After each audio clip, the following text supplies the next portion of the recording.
उपाध्यक्ष की नियुक्ति की जिम्मेदारी के बाद यशवंत छाजटा सीएम का आभार व्यक्त करने के लिए सीएम आवास पर पहुंचे, जहां पर सीएम सुखविंदर सिंह सुक्खू से उन्होंने मुलाकात की और उनका आभार व्यक्त किया। इसके अलावा आपको बता दें कि यशवंत सिंह छाजटा के साथ उनके समर्थक और कांग्रेस कार्यकर्ता भी भारी संख्या में वहां पर पहुंचे। नाच गाने के साथ सीएम का आभार कार्यकर्ताओं की ओर से भी व्यक्त किया गया। इसके अलावा सीएम ने भी नियुक्तियां देने की बात कही है। 4 राज्यों में चुनावों को लेकर जो मतगणना जारी है उस पर भी सीएम सुक्खू का बयान सामने आया। 2 राज्यों में जीत हासिल करने का दावा सीएम की ओर से किया गया। इसके अलावा तस्वीरें भी आप देखिए किस तरीके से जश्न का माहौल है। यशवंत छाजटा सीएम सुक्खू के आवास पर जाते हैं, वहां पर उनका आभार व्यक्त करते हैं। बता दें कि यशवंत सिंह छाजटा को हिमुडा के उपाध्यक्ष की जिम्मेदारी सौंपी गई है, नियुक्ति उनकी की गई और इसी को लेकर उन्होंने सीएम सुक्खू का आभार व्यक्त किया है। हिमुडा उपाध्यक्ष की नियुक्ति के बाद धन्यवाद करने के बाद समर्थकों के साथ पहुंचे यशवंत छाजटा की नियुक्ति पर सीएम सुक्खू ने कहा कि यशवंत छाजटा लंबे समय से पार्टी के कार्यकर्ता रहे। उन्होंने जीवन के बहुमूल्य 20 से 25 साल कांग्रेस पार्टी को दिए। उनकी नियुक्ति की गई है। सीएम ने कहा कि आने वाले समय में अन्य पार्टी कार्यकर्ताओं को भी इसी तरह नियुक्तियां दी जाएंगी।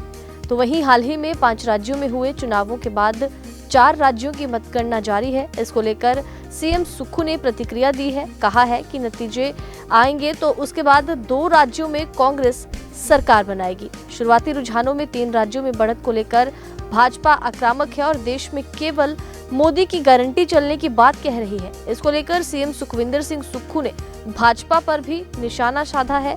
उन्होंने भाजपा पर तंज कसते हुए कहा कि तेलंगाना में तो भाजपा अभी 7 सीटों पर भी नजर नहीं आ रही। पार्टी के कार्यकर्ता है, 20-25 सालों से पार्टी को जिंदा रखे हैं।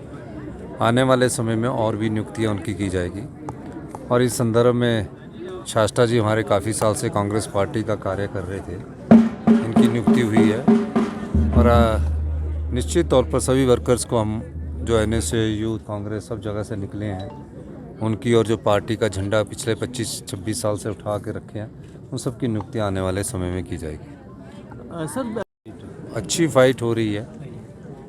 तेलंगाना में हम 10 साल बाद आ रहे हैं, जो अभी रुझान है।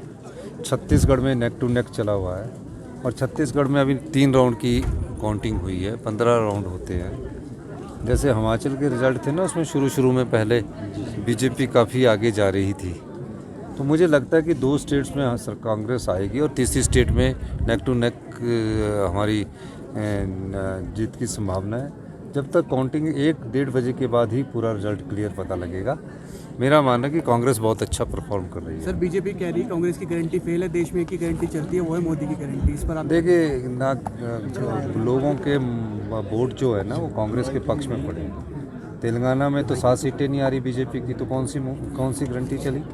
तो ये चीज़ें आप कहना राजनीतिक रूप से शब्दों में किसी भी तरह कह लीजिए। और वह नेक टू नेक राजस्थान में फाइट चल रही है और छत्तीसगढ़ में नेक टू नेक चल रही है। तो अभी बहुत कुछ कहना बहुत सही नहीं होगा। सर बीजेपी ने अपनी सरकार का प्रोपोगंडा करते हैं और हर एक लोकतंत्र में हर एक राजनीतिक पार्टी अपने प्रोपोगंडा करती है। विधायक दल की बैठक भी है आज विधायक दल की 3 बजे बैठक है। धन्यवाद।